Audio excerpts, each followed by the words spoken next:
So, good morning, everybody. For those of you who will be watching this as a recording, I want you to know that it is now 9:08. So clearly the first 7 minutes or so are going to be people coming and chatting. And if you want to skip over that, then I'll start promptly at 9:15. I'm going to go take care of something in the house, and I will be back in a moment.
How do I bring?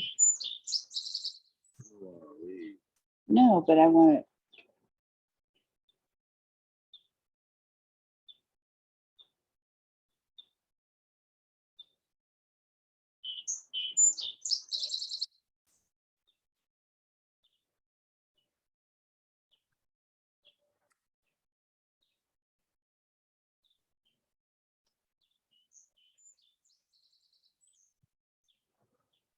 How do I make this bigger?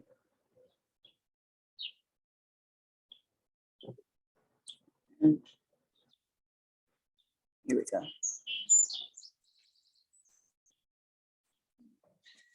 Oh, this better than I do.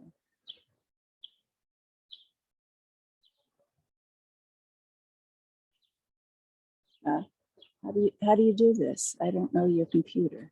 I think you have it done. But I don't know if we're muted or what.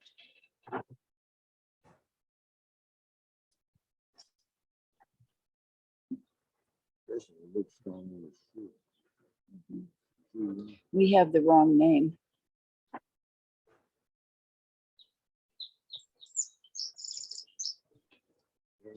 Hello. Good morning. Can you hear us? I can hear you, and I can hear birds chirping. You're right. We're outside and it's wonderful. Oh, that's so great. That's just great. Let's see. I have not used this computer. I'm going to mute myself. Let me know that I have. Okay. Yep, you are muted. How are you? I'm good. I'm proud of you. I think figuring out which buttons to push is the challenge of our age.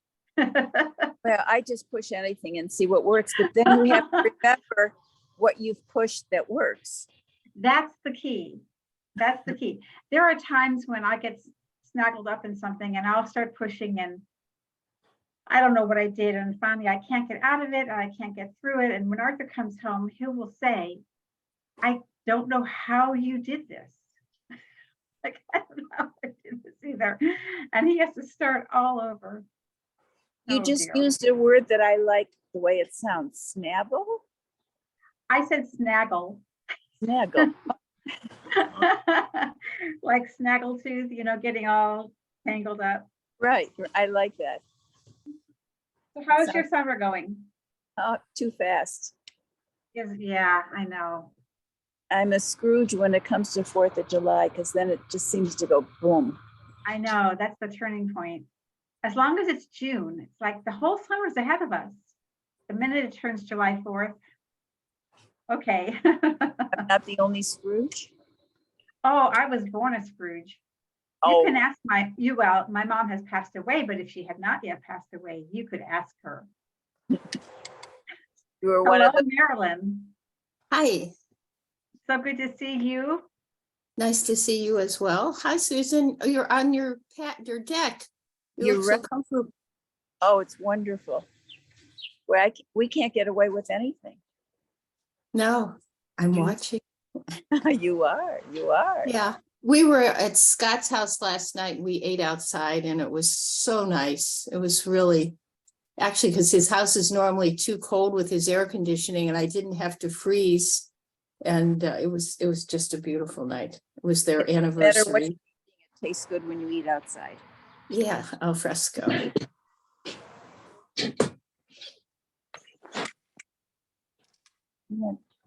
In sixth grade. Looks like sisterhood. I used it already. You want it? Oh, Bob is here. I mean, in the background. Oh, there you go. How's that?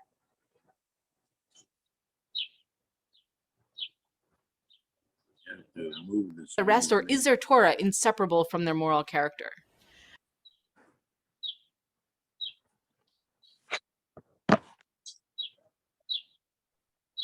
Mm. How you do it. Go back to where you- Diane, I thought you were supposed to be in Banff now. Okay. Power and money. Why isn't the sound on? Some of us are on. If I take myself off of the headphones, Oh, can you hear me okay? yeah, now we can. The reason I bought these headphones is because of the difficulty people had hearing me. I'm not sure what the difficulty is now with the headphones. But, it's just one big fun little game that we play with technology, pretending that we're in charge. And I think we're not. Okay, so Marty, hi, I'm Diane. I don't know that we have met. No, I've been away for a while. I had a job that kept me away, but I left that job a week ago, so here I am back. Well, welcome back. It's good to have you. Hi, Marilyn Goldfein, and hi, Edith from Israel. And I see, Edith, I see someone behind you. Who's behind you? That's my daughter, Nechrama. Oh, Nahama, hello. Yeah, but I wanted to just say, I'm sorry that she's visiting this week from Svat, and we arranged to meet her granddaughters at the movies to see The Little Mermaid. Oh, I have to leave, That's wonderful. but Good to see you. Good to see you, Nahama. thank you. But I don't know if I should send this on chat. Can I make a comment that occurred to me when I read the material? Well, can you hold it for a few minutes while we get started? Okay. Do you have a few minutes? Yeah. We have 15 minutes. 15 minutes. Okay, I'm going to say hello to Wendy and Donna and Shar. Hi, Bill, Lorenda and John. Did I catch everyone? Vera, hello. All right. So as you know, I'm going to fill in this morning for Rabbi Caruso. And we're going to start with the blessing. So if you're not on mute, it's helpful if you do mute yourselves so that we don't get a lot of feedback. Thanks, Susan. All right. Baruch atah Adonai Eloheinu melech haolam asher kiddushanu b'mitzvotav v'tzivanu la'asok b'divrei Torah. Great. Okay, I'm going to give a quick introduction. Then I'm going to let Edith give a comment. And then we're going to really open things up. So my quick introduction is that I was able to join the group last week, get a sense of what Rabbi Caruso was doing with the conversation and also what the leader of this Zug does with her introduction. So we're talking about money and power, which is enormously interesting to me personally, but I think politically what we are dealing with in our country and around the world, this is a crucial issue to focus on. One of the things that we talked about last week with Rabbi Caruso was the idea of influence. To what extent can we remain independent of the influence of money and power when they really don't serve our collective best interests? How do we make those decisions? Another issue, a parallel issue that the rabbi brought up, what happens when good leaders go bad? When someone who has devoted their life to something that we find praiseworthy, with a little digging and a little research, we find out that much of their behavior is really horrible, if not loathsome. And for that, he used the example, if you remember from last week, of Shlomo Carlebach, whose music has just become, it's in our bones. At every place that I go, I hear music by Shlomo Carlebach. And I actually didn't know until Rabbi Caruso pointed this out, and now there's the literature all over the place. He was a very problematic man, and he was abusive of teenage girls and women. His sexual proclivities were loathsome. What do we do with his music? How do we handle that? The question raised there was, can we accept someone's Torah, meaning the gifts they give us? Can we accept someone's Torah when their behavior is objectionable? And in fact, in certain cases, highly objectionable. So that's the conversation that we played with last time. Edith, did you have a comment on that? But do you want to unmute?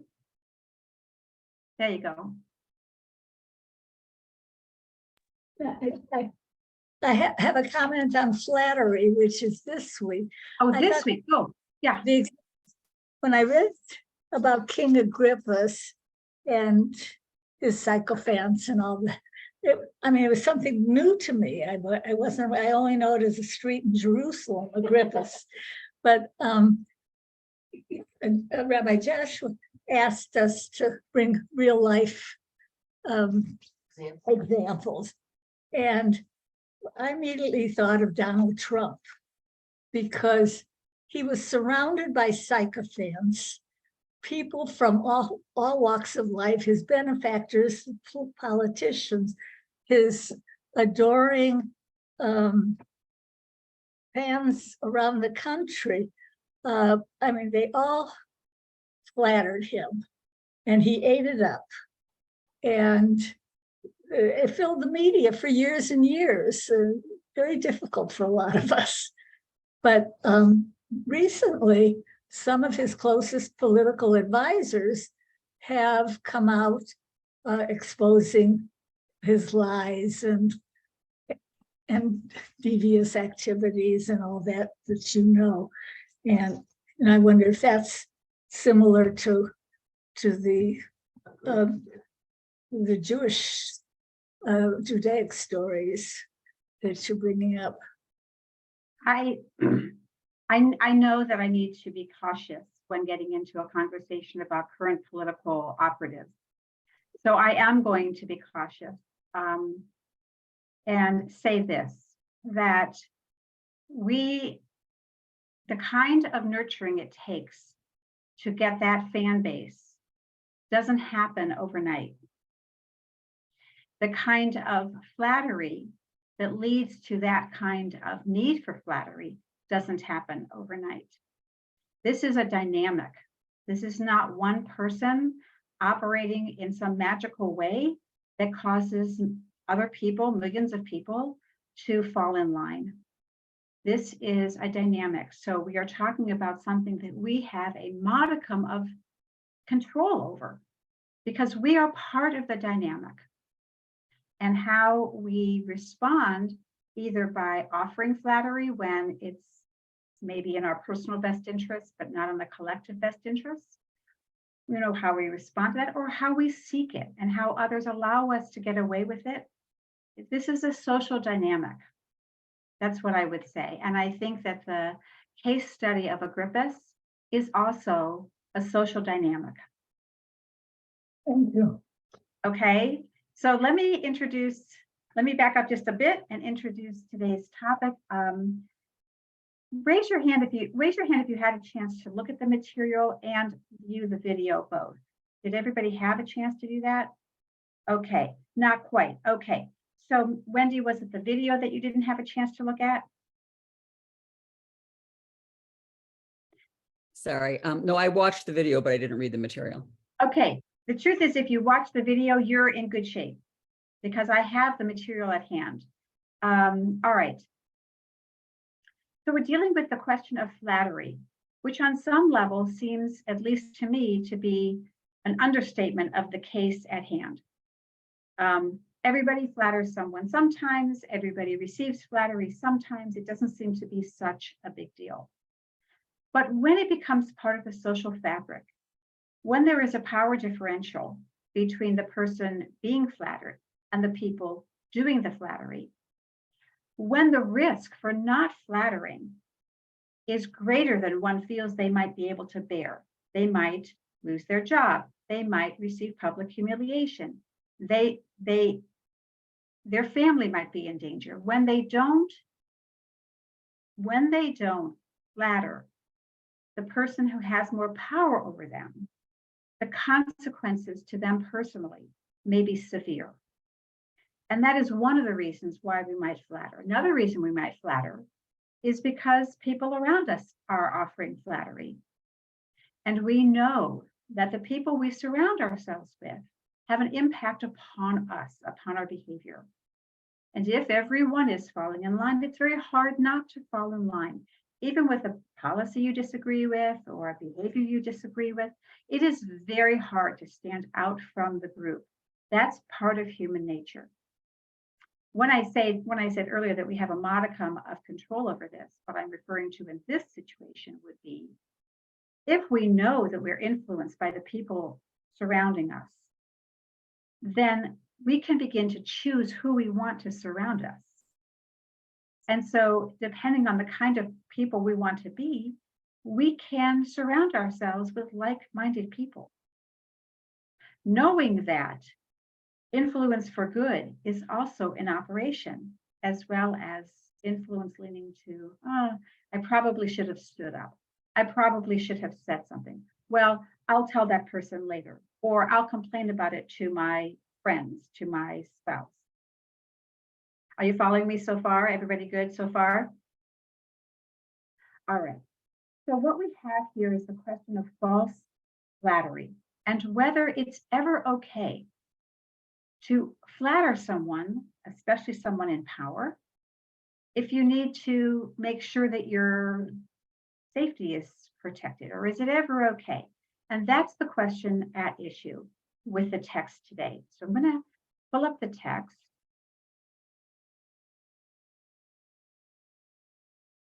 And it's not that one, it is this one. Okay.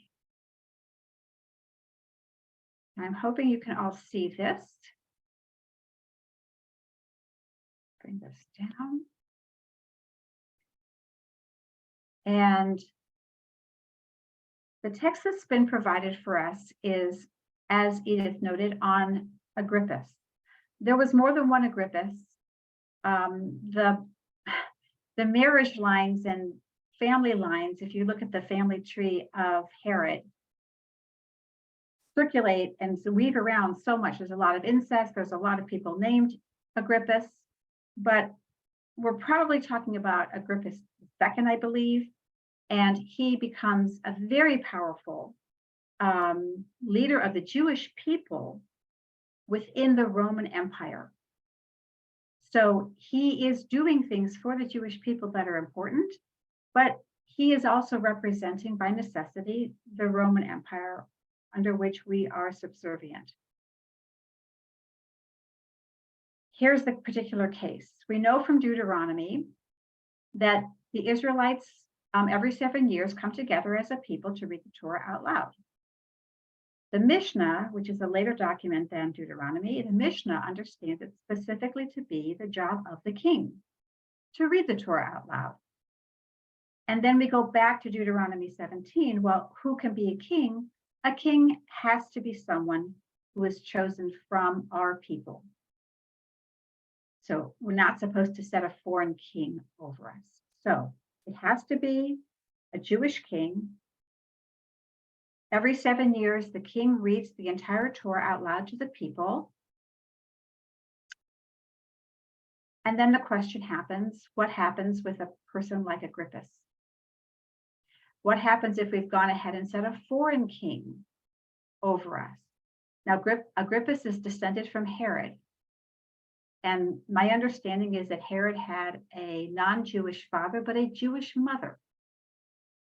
So by tradition, he would be Jewish.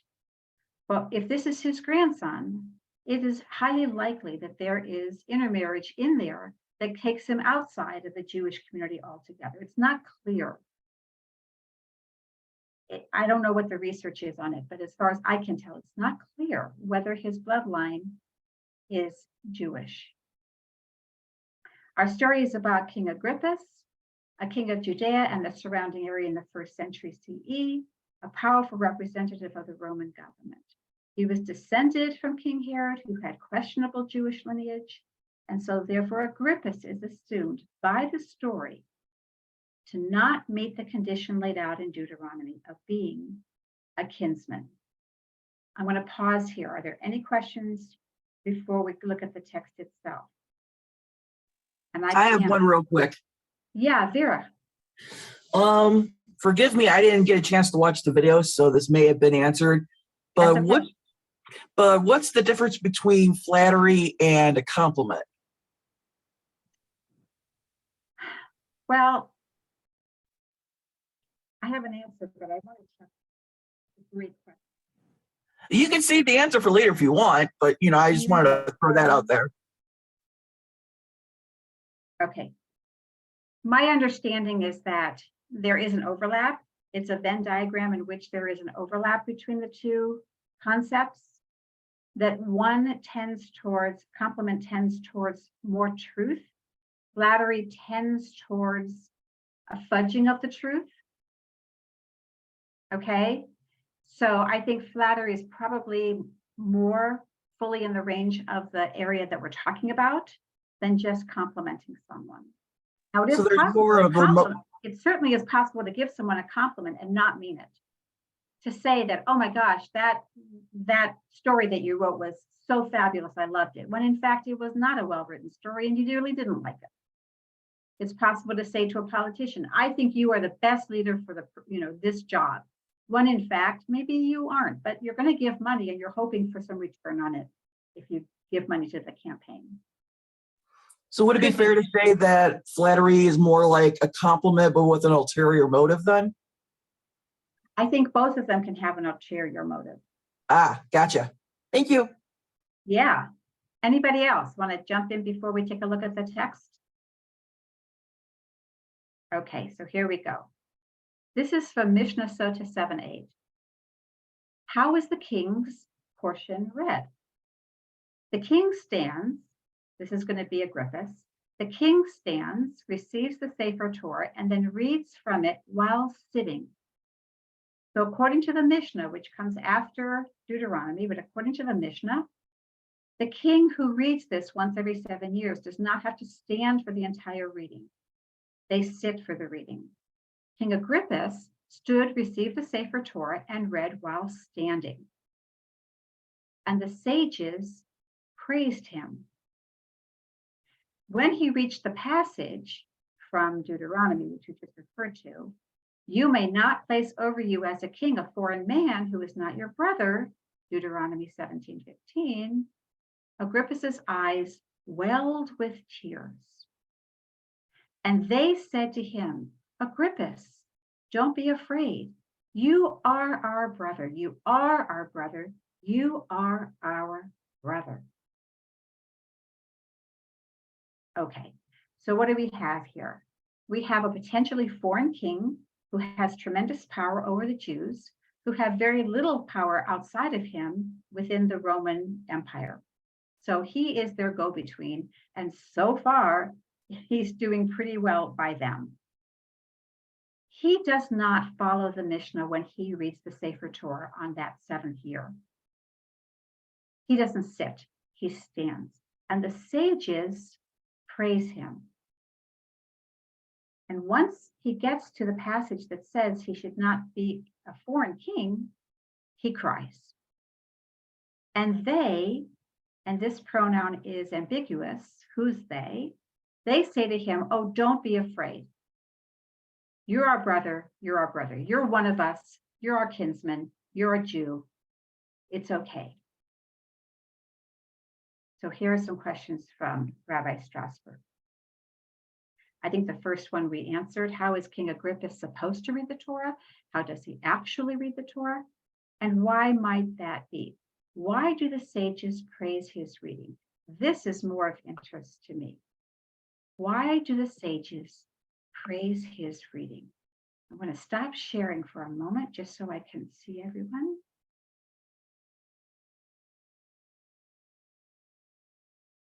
Okay. Why would the sages praise Agrippus? The sages being those most knowledgeable in the proper way of doing something. It's clear that for quite some time he's been standing. This is not, he stood up and realized, oh gosh, I should sit down, and sat down because he remembered the verse from Mishnah. He read the whole thing standing. So it's a long time. And I can only imagine people thinking, oh boy, oh boy. I know that sometimes if I'm in shul and someone opens the ark and they don't close the ark, I'm thinking, oh man, someone should, can someone go up there and close the ark, because now you've taken the Torah out and the ark should be closed. And do we stand? Would we stand if the ark is open, but we're sitting because you're going to read it? What we should, okay. Similar situation. The sages praise him. Why would they praise King Agrippa? Thoughts on that? Well, it may have been that standing was more of a sign of respect, that seated would be viewed as more casual. And in standing, he gained the appreciation of those that had seen the past, or even those in the audience. That's right. Marty, if the verse in Mishnah had read, he should stand, receive the Torah, and read it while standing, and Agrippa had stood, received the Torah, but read it while sitting, then then it's so clear. That's much less respectful to sit than to stand. So maybe they actually said, you know what? This is something along the lines of Hidur mitzvah. This is an elaboration, it's an enrichment of the mitzvah. He's actually enhancing the mitzvah. Let's praise him. Maybe. Anybody else? Yeah, sure. So going back to Vera's question of compliments and flattery, is it possible because he is part of the Roman government? I mean, that was in the first paragraph. So we're missing something, and maybe because he's there and people are trying to survive and work with this new government, that if they say, you were wonderful, you're one of us, you're a Jew, you're representing us, you're going to keep us safe. That's a huge element of the context, because the power differential is monumental. And the power differential has the capacity to mark the difference between life and death. For any individual, but for the community. Agrippa, if he wanted to, if the Roman Empire said, these are upstarts, we're done with them, rid us of them, Agrippa could have sent out his minions and slaughtered many of them. So the power differential here is huge. Vera, back to you. Is it possible that the king decided to stand to be a little bit extra to flatter the sages? Instead of, the sages flattering the king's trying to flatter the sages to try to earn, more respect or something like that. Okay, so this is really fascinating, Vera. Why would it be in Agrippus's best interest to keep the sages happy? Why would he want to curry favor with the sages? Isn't he so much more powerful than them? What difference does it make to him whether they're happy or not happy? Maybe though it makes a great deal of difference to them. Maybe he stands and remains standing because he wants to show them an extra measure of respect. And why would he want to do that? Get more power? I don't know. Get more power or keep that power. You know, when the Jews were exiled to Babylonia and Cyrus allowed them 50 years later to return, he'd said to the Jewish people, the Israelites, we have an exact accounting of every piece of silver and gold, every bowl, every laver, everything that we took from your temple, we have it. We will load it up on pack animals, and we will accompany you, and anyone who wants to go back to Jerusalem can go back, and we will keep you safe. Why on earth would he do that? That was his pattern. He let people go back to their natural places because when he would need to call upon them, especially people who were living in the outskirts of the Persian Empire, when he needed them, they would be there for him. So what better way of assuring their support in a later time of need than providing them with everything they would want to return back to their homelands? Interestingly, most of the Jews did not return, which is why we have the Babylonian Talmud, among other things. Okay, Shar says oops, I missed it. Shar says, let me grab this. His Jewishness is questionable. Agrippus might have done that to show that he was aligned with his people. Yes, he needs to pad his resume. Okay, so now what does it mean for the people? So that the Torah is supposed to be read by the king to the entire nation once every 7 years. So we have to assume there were many, many people present. What does it mean to them that the sages do not intervene and say, Agrippus, sit down. This is the proper way to do it. Obviously, you know nothing about your tradition. Why instead do they pray? So they praise him, and what does that do to the general population of people standing there? What's that impact? Yeah, Marilyn. Well, if they're sages, the majority of the people respect them.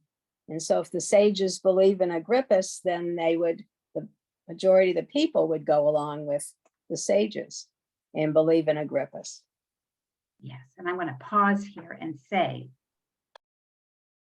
I want to take a moment to give you a moment to think.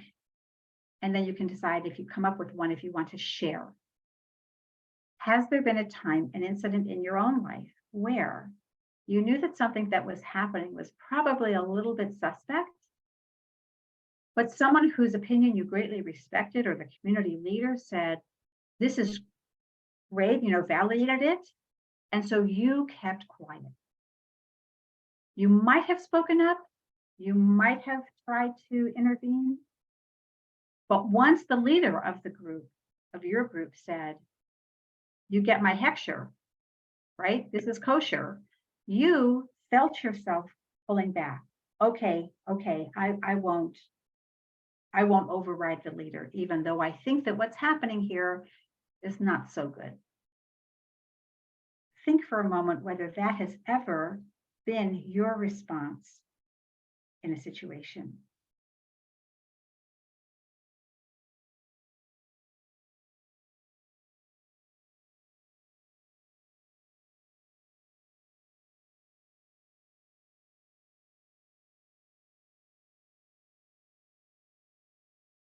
Does anybody have one that they're comfortable sharing?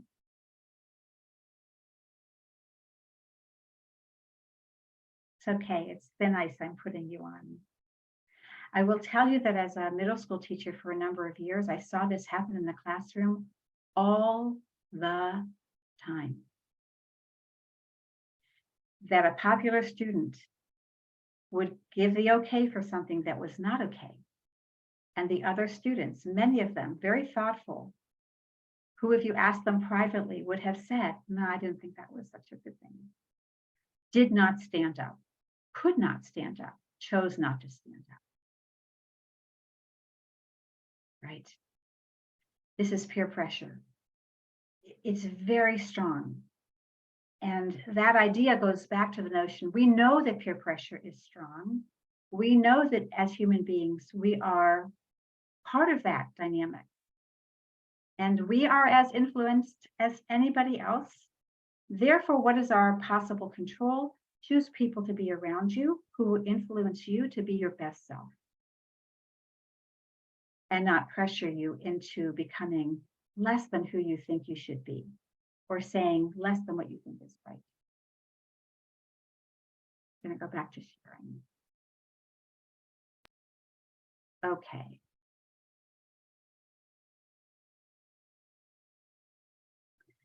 What is Agrippa so upset about? He's upset because he just read the verse that only a kinsman could read Torah, and then the they. So Rabbi Strasberg raises such an interesting question. The they who comforted Agrippa at the end, you are our brother, you are our brother. Perhaps it is the same as the sages mentioned above. Or perhaps the responses from the audience, the assembled people. When you heard this or when you read this, which one did you assume they referred to? The sages continuing to praise him, the people praising him as you are our brother.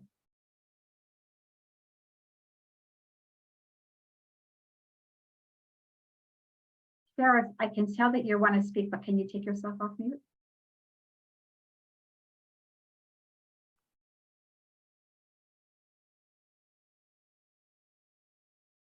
I'm sorry, Shar, did you want to say something?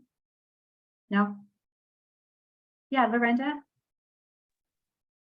It wasn't actually the answer to your immediate question, but at the Okay. time that I read it, I was wondering whether those tears of Agrippa's were genuine. And then I wondered whether that's relevant or not. Don't you think that's relevant? Well, perhaps not to the people who were making judgment of him or to whom he was appealing. Okay, so play that out. If Okay. he was appealing to blank, Okay. the tears were blank. If he was genuinely moved to tears by that statement, he was moved to tears. If he was not genuinely moved to tears, it was just a means to an end.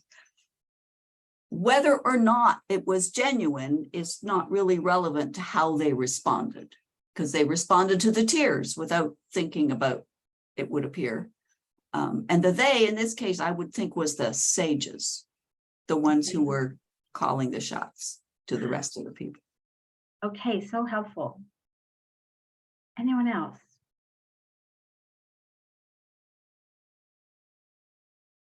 Shar, did you have a comment? No? Marty, did you want to comment? Yeah. Yeah, I read it No? the first time as the audience and saw this as kind of a proud emotional response to the emotion.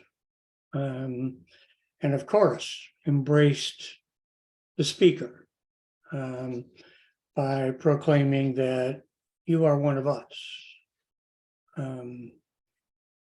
When I thought about it the other way, the sages, it became, if you will, a little more political. It was a more of a calculated response to the tears than the audience's emotional response.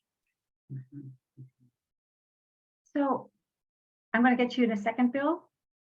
So we've seen leaders well up with tears before. It doesn't happen all that often, but we've seen it. And how does it affect us? Do we feel as though, oh, wow, this is such a genuinely sensitive person, and this moment has truly moved them to the point of tears? Or do we think, you know what? The guy can cry on a whim, and there's no question why the tears are flowing right now. I mean, I don't know. Bill, comment. Yeah, I think the sages were the immediate audience, because I think you have to be in pretty close proximity to witness the tears. So the sages were probably closer to Agrippus than the audience was, and they immediately responded. So that was my immediate So let's say it was the impression, that it was sages. the sages. Let's say it was the sages. What is the impact? What is the difference of saying 3 times, you are our brother? Why is it not, did it not feel to whomever it was, the sages of the people, why did it not feel sufficient to say, you are our brother? End of sentence, end of issue. But 3 times it's repeated. What is that about?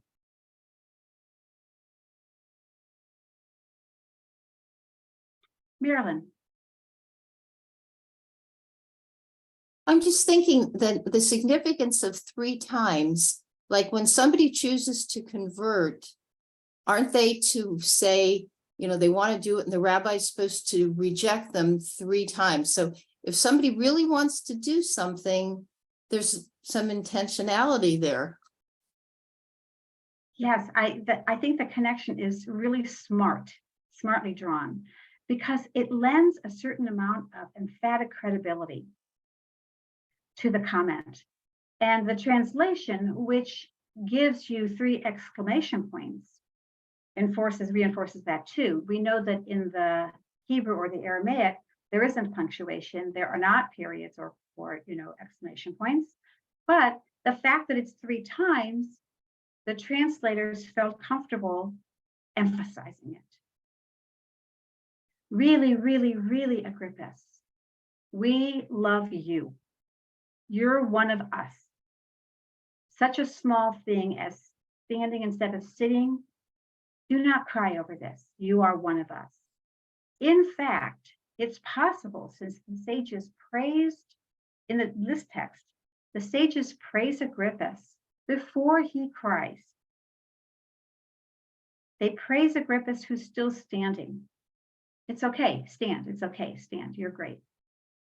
And when he gets to Deuteronomy 17, which is probably, 6 hours into the reading, then he wells up with tears. And that's when, let's say it's the sages, say, you're one of us, you're one of us, you're our brother, you're our brother. So they're really going the distance to keep this relationship on solid ground. Yeah, Donna. I guess I'm thinking through, politically, these kind of situations. And it seems so clear cut that we're being given this lesson of this is wrong, to do it this way. And I think of it more as somebody's always in power over us. And is it always so clear cut that you take on every battle when it's a leader who clearly has been decent and in many ways has your best intentions, has decent intentions, at least in a transactional kind of way, perhaps.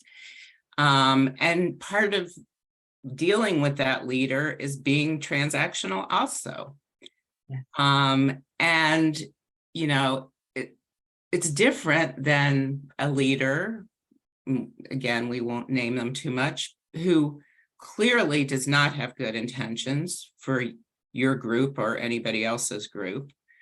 And he was standing, I think, to show respect. And there was acclamation that was appreciated. I don't know. Maybe I'm missing something here.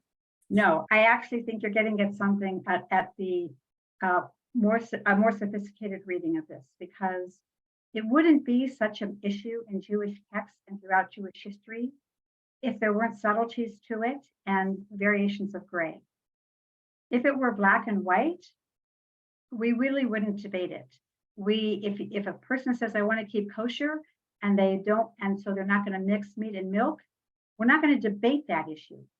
If you're going to keep kosher, you're not going to mix meat and milk. There's not a lot of gray in there. I mean, there is some, and there's some fascinating conversations about what if a drop of milk falls into a big vat of chicken soup?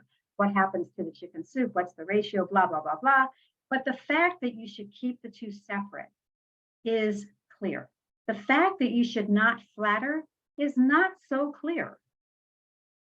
It is not so clear.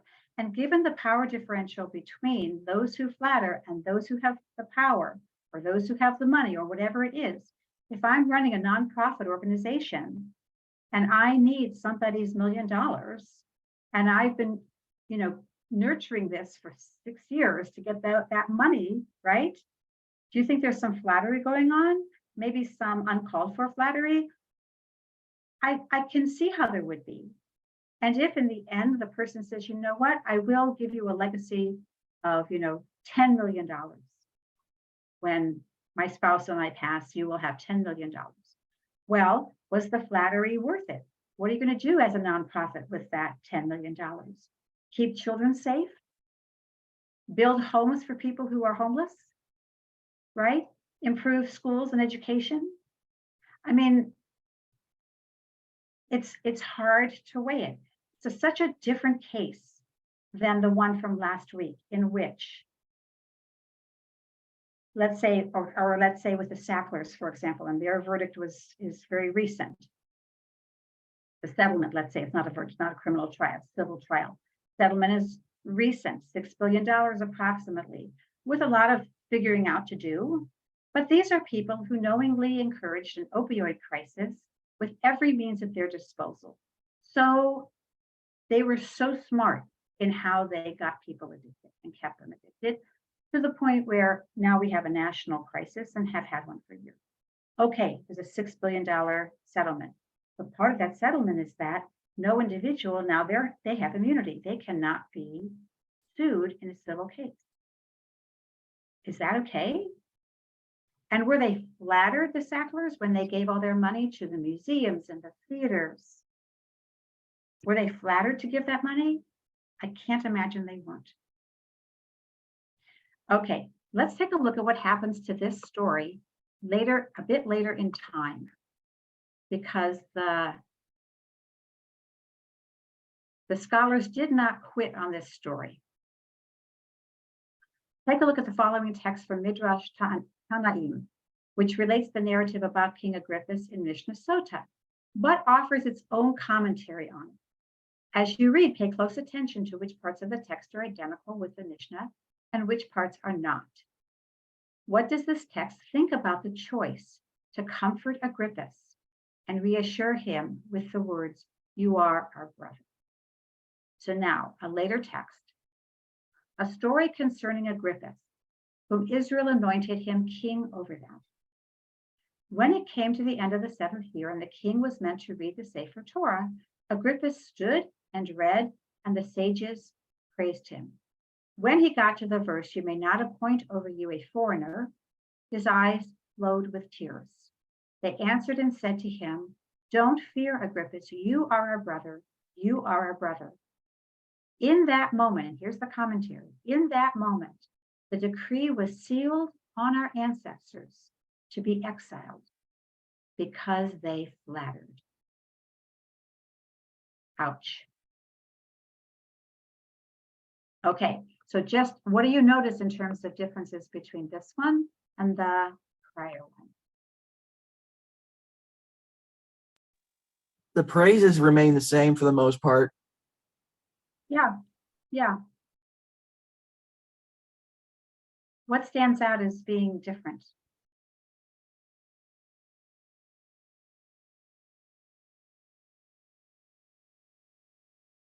The word flattered was used. The word flattered was used. Yeah. Which suggests a lack, at least a degree of lack of sincerity. And that was not used in the first one. If anything, in the first one, we sort of move in the opposite direction because You are our brother is said 3 times and it's given exclamation points. This time, only 2 times and no exclamation point. And then this hard-hitting commentary at the end. I want to play with that for a minute.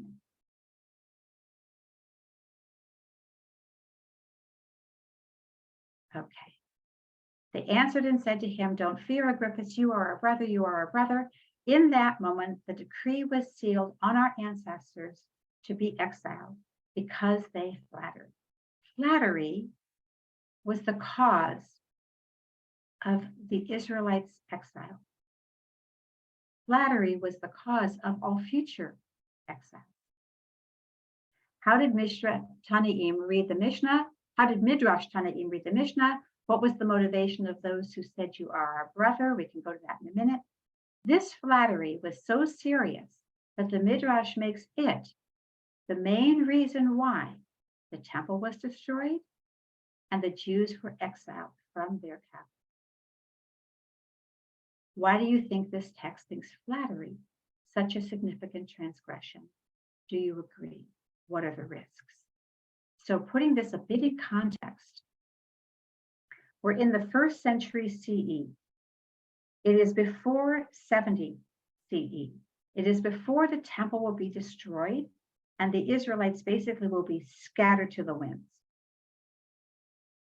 And later Midrash on this piece of Mishnah says that's the reason why the temple was destroyed. That's the reason why the Jews were exiled, because of this flattery. Thoughts on that?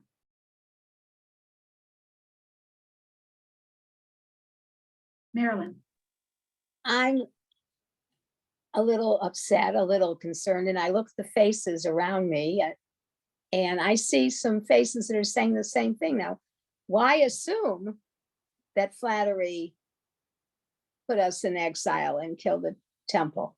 I don't see a connection. I see how Agrippus could get more powerful, but I don't see an exact commitment to it. Marilyn is suggesting that as she's reading the faces of the group, that others feel the same way. Bill, your hand is up. What would you say to that? Yeah, I feel the same way. I think it's, in hindsight, they're making some excuse that, that this may be the cause. I mean, it's like looking at a volcano or something and saying, after all the destruction, that something caused that volcano, that man, was the cause of it somehow.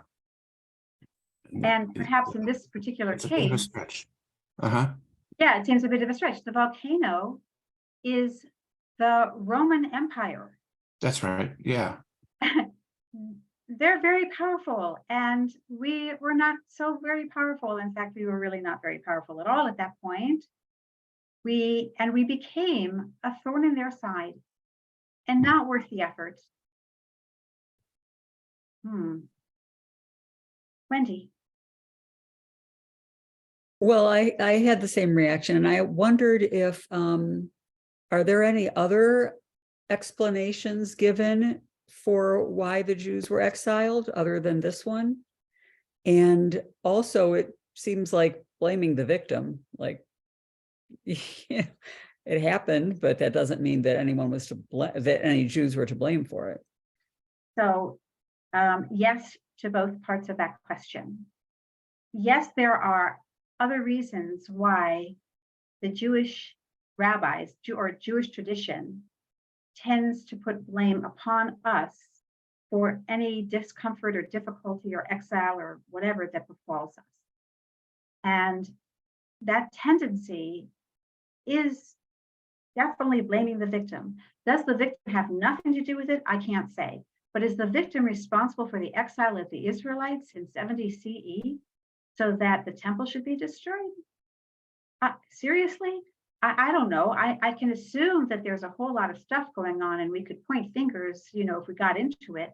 But we really are talking about a massive power that, I'll tell you a story. So when our son was back home for whatever reason, and he'd been out of the house for a while, and our son is much taller than I am. And for some stupid reason, I got B up my hive and I started yelling at him and criticizing him for who knows what couldn't have been important. And as I'm yelling at him, I'm thinking, I really should stop yelling at you because, you know, this is really dumb and you're a grown person and this is stupid what I'm yelling at you about, but I could not stop. So I kept going. And finally, when I took a breath, Josh said, Mother, you see that I am much taller than you, and that I am stronger than you, and that I could squish you like a bug. But you are my mother, so I let you talk. And my question now is, are you done? I'm like, oh my God. Okay. If Josh is the Roman Empire and I'm going, the Roman Empire is going to go splat on me. That's it. We're done. Thank goodness I raised a son who has showed some modicum of respect in a moment when I needed it. Oh dear. But here's where we get into trouble with this. And we really have recent trouble with this. Something bad happens. We blame the victims. They haven't prayed enough. They're not observant enough. They weren't Torah scholars enough. And it's not just the Jewish people who do this.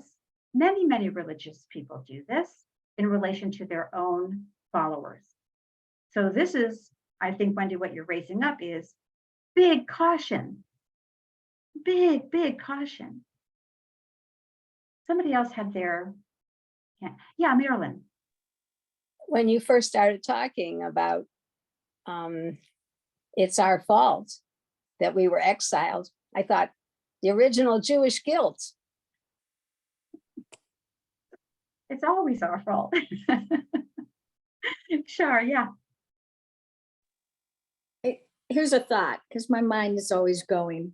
So Agrippa is king, but he's still part of the Roman government. He comes out and he does the 7-year reading.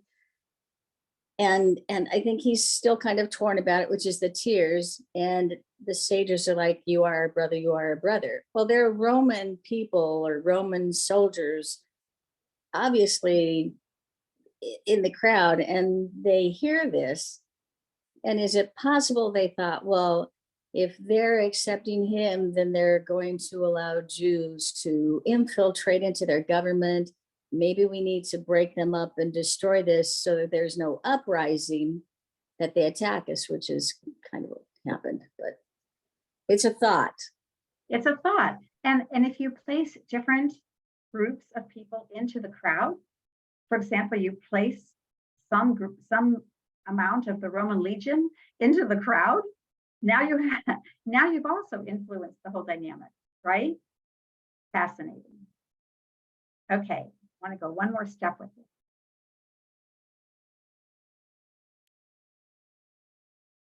When it's okay to flatter. The Talmud, when discussing the text from Mishnah Sota, we learned above. So that's the one we just did. Wait. No. Wait. Sorry, I want to make sure I have the right one. Mishnah. Yeah. Let me go back down. When talking about Mishnah Sota, the one where the whoever they is says, you are a brother, you are a brother, you are a brother, right? It has no commentary at the end. The Talmud, when discussing this text, takes the opportunity to discuss flattery more generally. And this is from Sota 41b. It is taught in the name of Rabbi Natan at that moment, whatever that was, or this moment in the Agrippa story, the Jewish people were liable for destruction, for they were sycophantic towards Agrippus. This is an ambiguous statement. Were they liable for destruction because they were sycophants? Or because they were liable for destruction, they were sycophants? Rabbi Shimon ben Halafta, once the fist of sycophany got the upper hand, justice was twisted, actions were perverted. No one could any longer say to his colleague, my deeds are greater than yours. Rabbi Yehuda bar Marwava, or some say Rabbi Shimon ben Pazi, taught, it is permitted to be sycophantic to the wicked in this world. Rabbi Shimon ben Lakish said, the source is from here. Jacob said to Esau, seeing you is like seeing the face of God, and you had accepted me. That's when the two brothers were reunited after 20 plus years of separation. This disagrees with Rabbi Levi, who said, what is the story of Jacob and Esau best compared to a man who invites his colleague and later realizes he wants to kill him. And he says, the colleague says, oh, this dish reminds me of the dish that I tasted in the king's house. The host says, the king knows him? So he becomes afraid and does not kill him. Okay, I think we can ask a basic question here, which is the complexities of the context rule the day, rule the moment, they rule the judgment. These different rabbis disagree as to what constitutes appropriate flattery and what constitutes destructive flattery. Even looking at the same incident with King Agrippa, they disagree as to whether the flattery was appropriate, whether the flattery would lead to destruction. So they're looking for examples that might help illuminate what's going on from their point of view.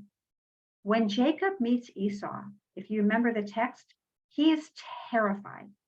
He takes all of his possessions, he divides them into groups. He sends wave after wave of gifts to his brother who was approaching with 400 men.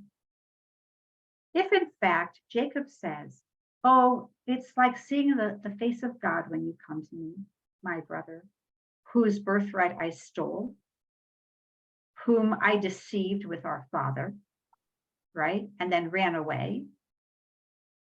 Oh, it's like seeing the face of God when I see you, my brother, my twin brother. And that's okay? Is that okay?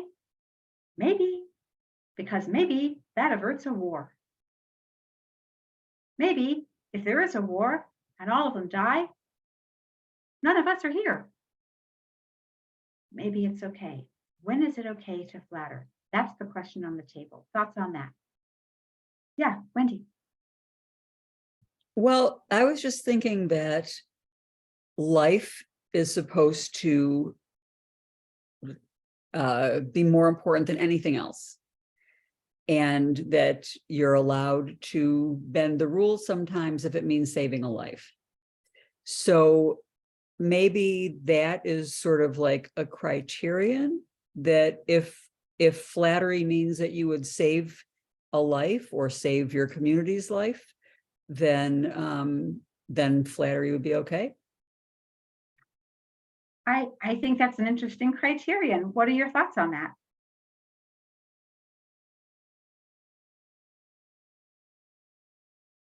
You asking me or everybody else? Everybody else.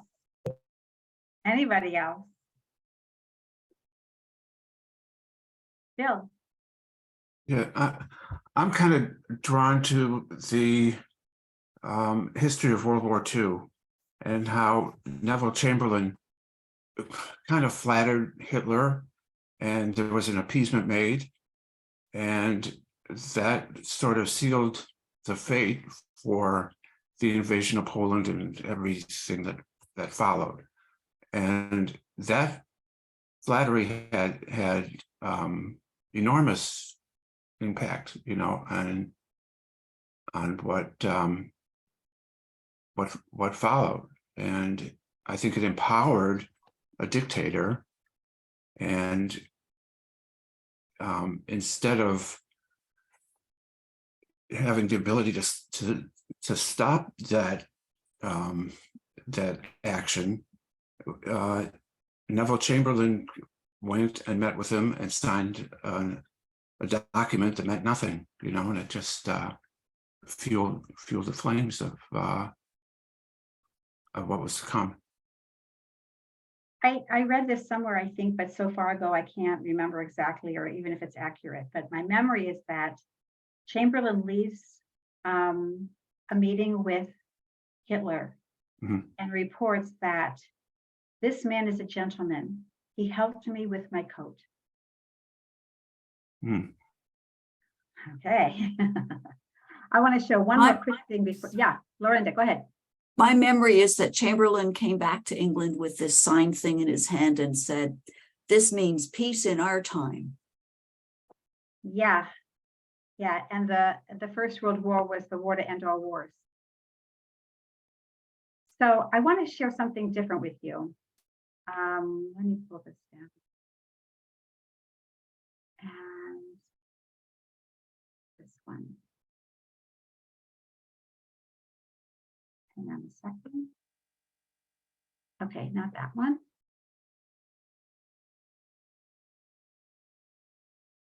Okay, I don't seem to have it up here, so let me read it from what I do have.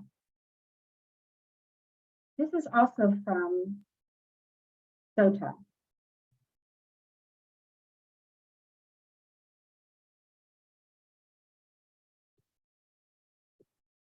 I'm sorry, give me a moment.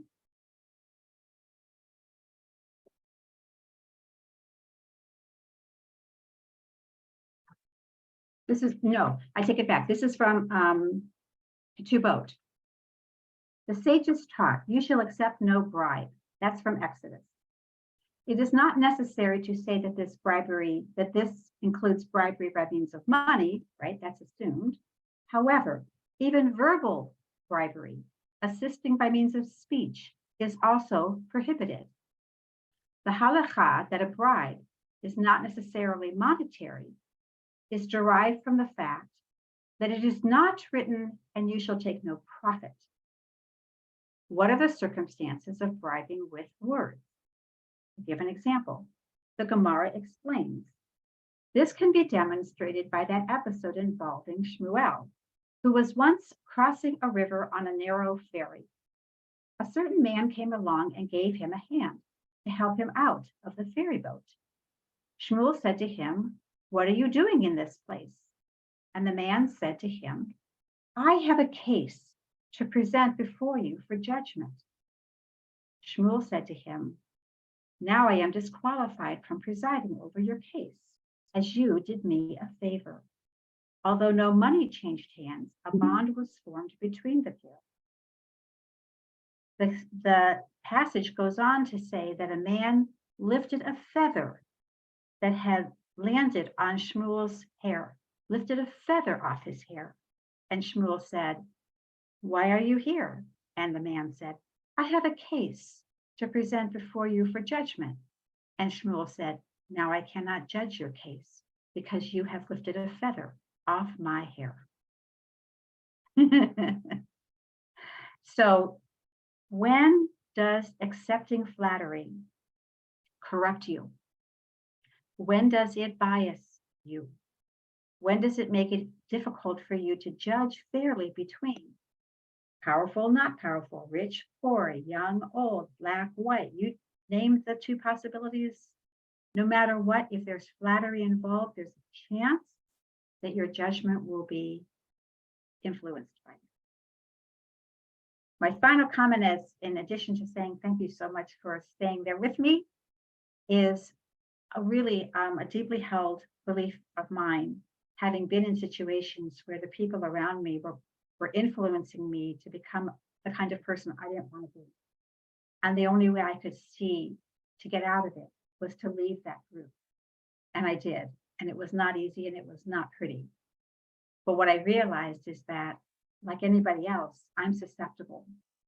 And so the best that I can do is surround myself with people who will bring out the best in me, so that I can be the person that I really want to be and would have a sense of integrity. So that's my personal spiel. Have a great week. Enjoy this weather. And thank you all for coming. And next week it will be Rabbi Cruz again. Thank you, Diane. All right. Thank you. Thanks, everybody. Bye, Good to see everyone. Thank you, Diane. Bye. Bye. Bye, everyone.